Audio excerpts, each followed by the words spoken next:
Hi, for part 3 of the Kevin Bond guitar build, we are going to lay out the neck.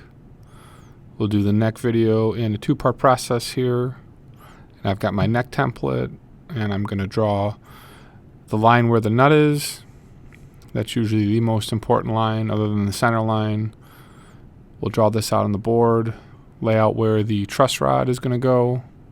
And then we'll make sure we got the right nut size. I've got another neck just to lay it out, make sure I've got it all set up correctly. And then once we draw where the truss rod is going to sit, we're going to lay out where I'm going to put the carbon fiber rods. And I'm going to just drill a hole as a marking point for the carbon fiber and for the truss rod. It'll really help me as I'm getting ready to lay this out. Then once we lay this out, we will go live in video to my custom rail here. This is my custom rail to route truss rods and carbon fiber rods. I have a video showing this if you guys want a little bit more information, but after I laid this all out, I've got the rails. I line up my 2 drill points, set up the depth I'm going to route to, lay it out, and just go back and forth here real quick.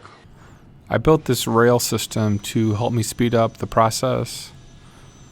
I've got those 2 holes now. I can line this up relatively quickly. I've got a bit that goes right in and routes this out, and it's consistent, and I don't have to keep going back and forth. I hate having to do multiple setups on this stuff sometimes. That fits really tight right in there. So we'll adjust this, vacuum this up, and move it over for the other side. Once I move it over, I've got those custom hold downs, just a piece of oak that I screw in with a little notch, and it allows me to move this stuff over really quick. So I'm going to come back and lay out the template so I can route this and cut this out. So we'll use some double stick tape, and then I've got a notch that I use. So it's a pin, and that pin goes in and holds the neck with the double stick tape. So I've got a little bit extra protection there.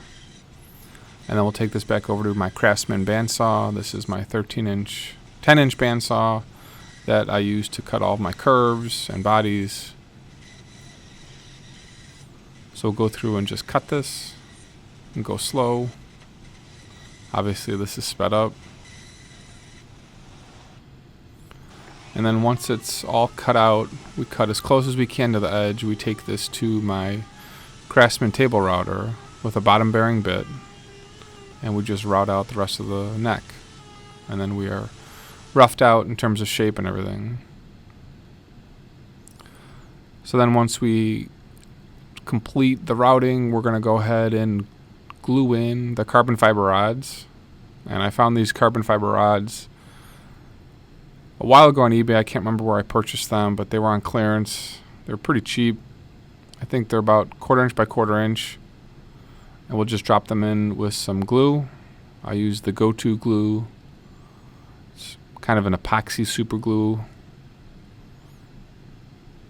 Push it in, tape it, and then clamp it back down. Let it sit for a couple hours. And then we'll do that process on the other side as well. So it's glued and it's dried. Come back with the glue, cut the rod.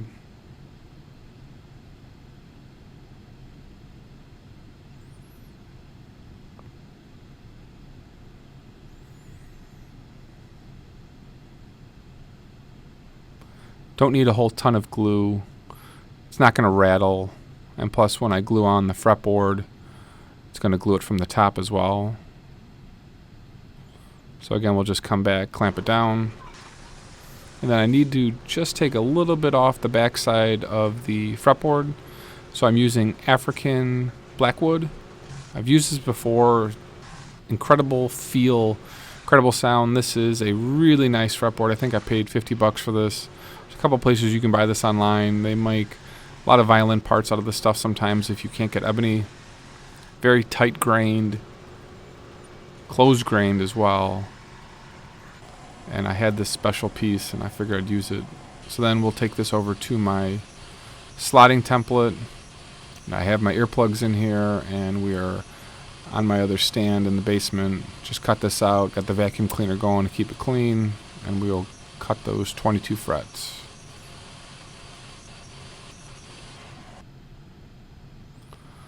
So then here we're going to measure everything out, make sure we are equal so that the frets are tight against the body.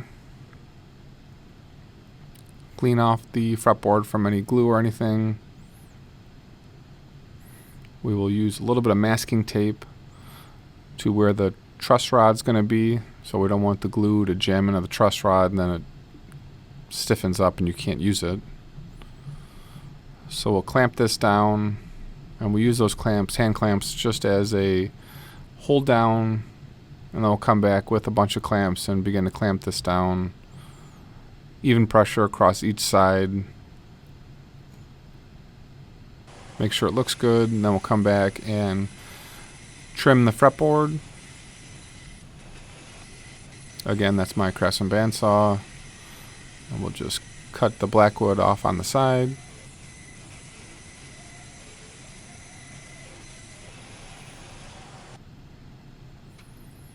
Once we cut it, we'll come back to the table router, make a slight adjustment, and route it just to the end. And then I will actually just sand down the ends and get it flat. And we're going to start pairing this up to the body. And I want the exact depth perfect. So I want to make sure that pick guard sits perfectly in between the fretboard and the body. So I'm measuring the depth of the fretboard versus the depth of the pick guard. And we're just going to slice off a little bit of the back here.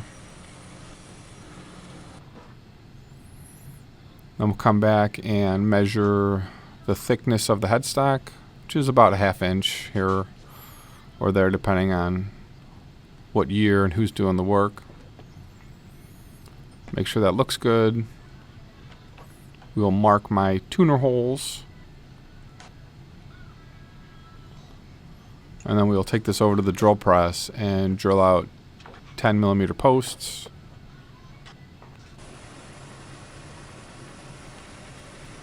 And we haven't cut off the front of the headstock yet, so I'm drilling this so I don't get any tear out, and I'll just cut off that top. So we'll just go slow and cut. Got that little vacuum attachment going. Take this back upstairs to the bandsaw and just slice the face of this off. Just to the end. And we'll take it up to upstairs to a handsaw and just slightly cut it. And then bring it over to my rigid oscillating sander and get the right sleeve and washer on the top, and we'll start sanding it. So I've done a better job of finding the truss rods. So if you remember in the first neck I built for him this way, he wants the adjustment at the top. So I had to sort of reconfigure my tooling to do it that way. And since I've done that now, I've got a easier way to find the top of the headstock, top of the truss rod. So we'll just sand this out, get it clean. I've got a burr there that cleans that out, and come back with some sandpaper, sand the top of the headstock.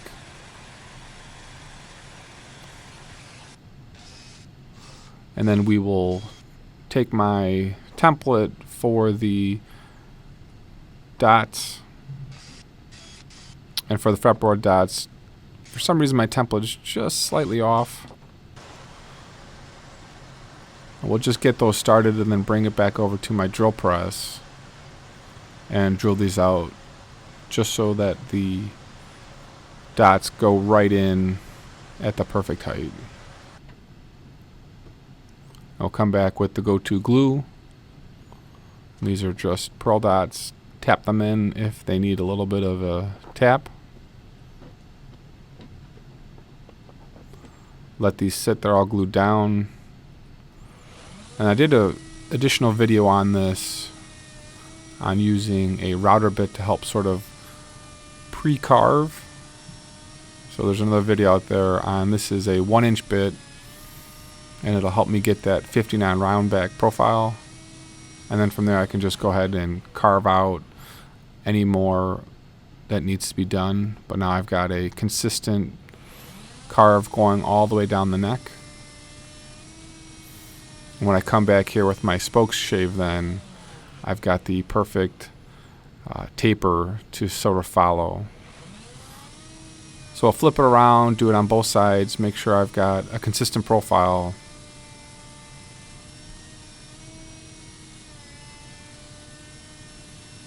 And go slow. This is, I think, 2 times speed. And we'll just do a little bit of back and forth to get it right. You've got to slow down that router bit when you're using a larger bit. So we're going to take the fretboard dots down to the side, and we're going to mark on the outside. And then we're going to score a line to where the side dots are, and then just pre-mark them on the neck.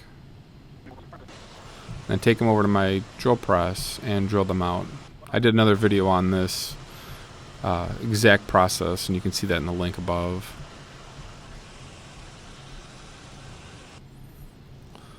So then once we've actually got all of this done, we can begin sanding the neck. And I want to do a deadhead sander and build something, but I've just got an 80 grit piece of sandpaper. I'm taking this to my rigid oscillating sander and just now taking off a little bit more stock on the neck. So this gives me a consistent sanding across the back.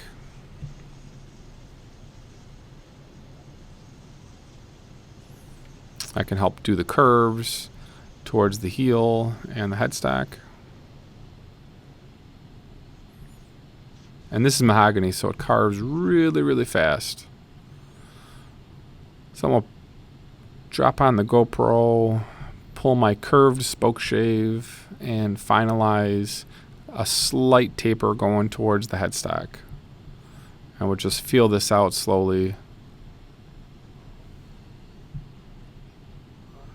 And like I said, mahogany carves really quick, so it doesn't take too long to do this.